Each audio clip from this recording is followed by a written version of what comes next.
I mention this all the time, but I often think about early 2019 when I was just at the end of my rope. My day job was taking up all of my time. I was burning out. It was just one minor disappointment after another, and it all culminated to this one arts and crafts fair. I put every ounce of hope into this craft fair. I said, if I can make a profit at this one fair, I'll keep going, but if not, I'm taking it as a sign that I should just quit.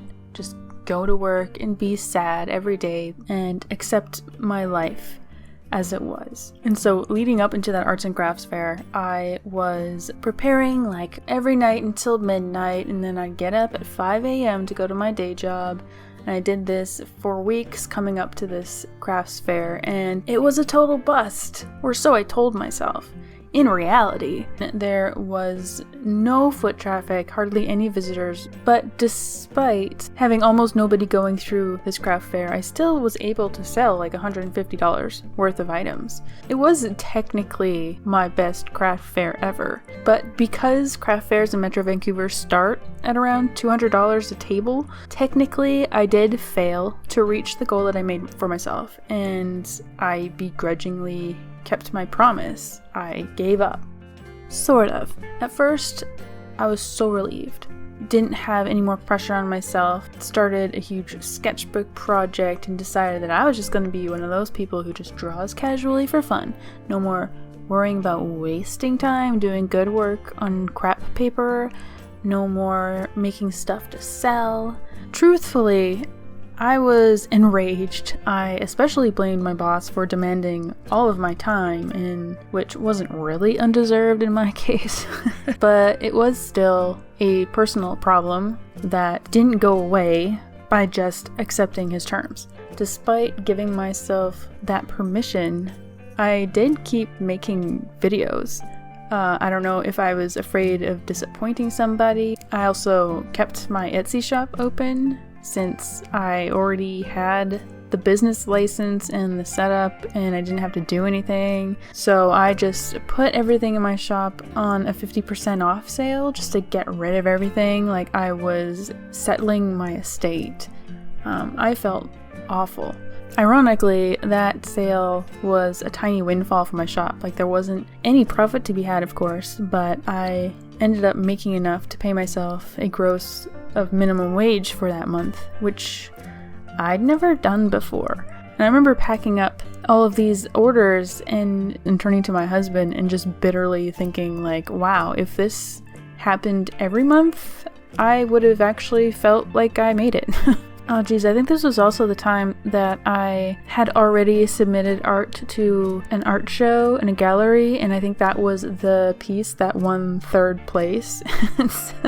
It's kind of weird how like the universe just knows what you need in that moment. But anyway, while this wasn't sustainable to have everything in my shop 50% off, the experience did allow me to imagine myself in that alternate reality that I wanted. It let me know what it felt like, that excitement and gratitude of shipping my art across the continent so consistently that month, and to feel seen and appreciated, and to see that happen just so suddenly and so easily, so possibly. And on a psychological level, when you actually envision yourself with the something that you want, that's when you start asking for it, breaking old patterns, you start making decisions that actually lead to accomplishing the thing. Surprise leads to gratitude, leads to optimism, leads to spreading hope, leads to friendship, which leads back to surprise and gratitude, which led to me picking myself back up and trying again. I didn't need to quit forever, I just needed to stop running for a second and just look around at where I stood. And I'm telling this story again because I can feel it coming back around.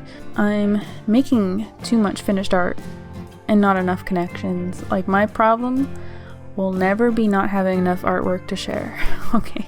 I've been feeling resistant, kind of pointless. Right now, I just want to pick that sketchbook project back up. I want to art journal again. I want to draw without having to look up a photo reference or have a worthwhile idea. And so, for a second, I'm just gonna give up and deep dive into those things that I appreciate the most about where I already am on my path, those personal connections. I want to daydream about meeting up with my creative friends. These trading cards I'm making for a trading card swap hosted by Valerie, which is someone who I met during a Twitch live stream back when I was doing that. And sometimes we send each other letter mail, and I feel really grateful for that. You know, like whenever someone tags me on social media and says that my videos inspired them to make a thing, it makes me feel like I matter in some way. So in today's video, I'm going to focus entirely on that stuff, like the real stuff. Because like the follower counts, the likes, all that stuff that we obsess over, it just doesn't hold a candle to the real thing, you know? So today your mission, should you choose to accept it, is to stop wherever you are in your path, whether it's personal improvement in a hobby or yearning to be your own boss, whatever it is, and just take a look around, listen to the birds, inspect a piece of moss. Just think about something that you have now that you didn't have before you started. Something that you can't imagine actually doing without. Something that you think about every time you think you're going to give up, that keeps you going. And let me know what that is in the comments. Bonus points if you can find a way to be that somebody for somebody else. Thanks for subscribing. I most likely make an art video every Thursday, whether I give up or I don't.